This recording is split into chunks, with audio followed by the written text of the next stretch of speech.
बिस्मिल्लाहिर्रहमानिर्रहीम, अस्सलाम वालेकुम वरहमतुल्लाहि वबरकातुहू। मैं उम्मीद करता हूँ आप लोग सब खैरियत से होंगे। तो आपने फ़ाइल जमा करवाई हो, तकरीबन आपको 3 साढ़े 3 साल गुजर जा चुके हों, तो उसके बाद आप सोचते हो यार पता नहीं वीज़ा लगना है या नहीं लगना। इवन इतना फेडअप हो जाओ, इतना वो आपके लिए दर्द बन जाए कि आप फ़ाइनल डिसीजन पर पहुंच जाते हो। और फाइनल डिसीजन आपका ये होता है कि अब मैं अपना केस को विड्रा कराने लगे हूँ।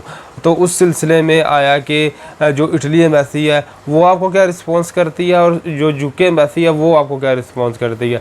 तो वीडियो को शुरू करने से पहले आपसे रिक्वेस्ट है कि अपने चैनल को सब्सक्राइब कर लीजिएगा। ये भी वीडियो नहायत ही मालूमाती वीडियो आप लोगों के लिए होगी, इन केस इन फ्यूचर में आपको इन चीज़ों की ज़रूरत पड़ सकती है। तो वीडियो को शुरू करने से पहले आपसे रिक्वेस्ट है कि अपने चैनल को सब्सक्राइब कर लीजिएगा। डिस्क्रिप्शन में सभी सोशल मीडिया के लिंक्स हैं, लाजमी विज़िट कीजिएगा, बहुत ज़्यादा इन्फॉर्मेशन आपको वहाँ से भी मिल जाएगी।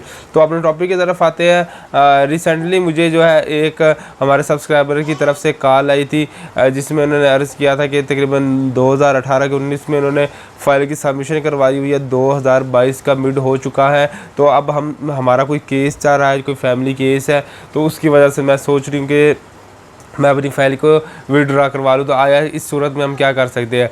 तो इसके यहाँ मुझसे बात करने से पहले वो ऑलरेडी इटली से वकील को उन्होंने हायर किया हुआ था। वकील प्रॉपर तरीके से ईमेल्स वगैरह मैसेज को कर रहा था। ऑन द डे जब इनको अपॉइंटमेंट मिली है, ये अपॉइंटमेंट पे गई है एम्बेसी में। एम्बेसी को कहा है कि हमारे डॉक्यूमेंट्स वापस रिटर्न कर दें, तो एम्बेसी ने कहा अभी तक हमने इस पर कोई प्रोसेसिंग वगैरह नहीं की।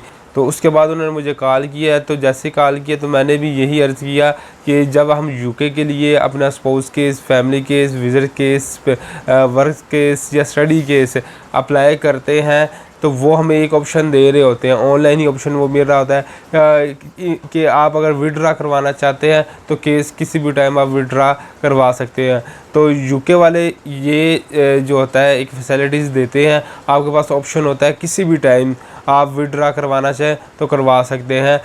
बट जो अगर आप बात करते हो इटली एम्बेसी की, इनका सारा निज़ाम जो है वो मैनुअल सिस्टम पे चल रहा है। और मैनुअल सिस्टम की वजह से सीन ये है कि हर काम स्लोली प्रोसेस होता है। ठीक हो गया, जो है बजाय कि कंप्यूटर ब्रेन काम करे, वहाँ पे आप कह सकते हैं इंसानी दिमाग काम कर रहे होते हैं, इंसानी हाथ काम कर रहे होते हैं। और डेफिनेटली मशीन आजकल काफ़ी ज़्यादा जल्दी से प्रोसेसिंग करती है, और जो इंसानी हाथ होते हैं वो बड़े स्लोली प्रोसेस करते हैं।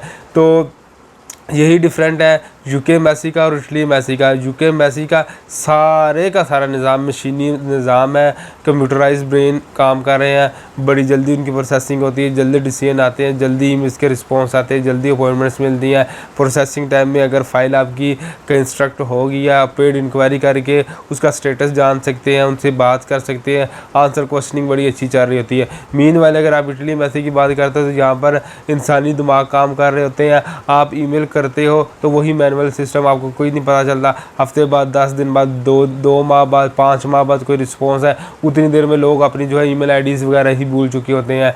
इसी तरह जो केस कहीं में ना कहीं जगह स्ट्रक्ट हो जाते हैं तो वो कहते हैं ना, सरकारी दफ्तर में जो फाइलें होती हैं वो किसी कोने में पड़ी उन्हें चूहे शायद खा जाते हैं। लाइक इसी तरह इटली एम्बेसी के अंदर भी जो केस स्ट्रक्ट हो गया है उसके लिए वो सर्द दर्द बन जाता है एप्लीकेंट के लिए।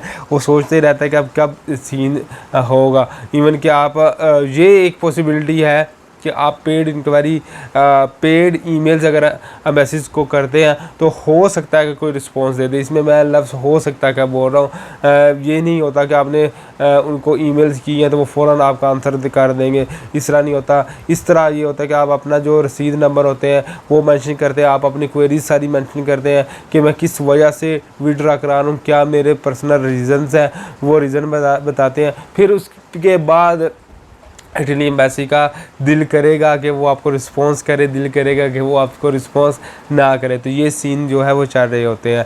तो होपफुली कि एक दफ़ा यहाँ इटली एम्बेसी के अंदर वीज़ा सबमिशन करवाना भी आसान है और वापस इटली एम्बेसी के अंदर वीज़ा सबमिट करवाना भी मुश्किल है और वापस लेना भी मुश्किल है। ये दोनों सूरतें यहाँ पर चल रही होती हैं। तो अपना बहुत ज़्यादा ख्याल रखिएगा, मुझे दुआ में याद रखिएगा। अल्लाह हाफ़िज़।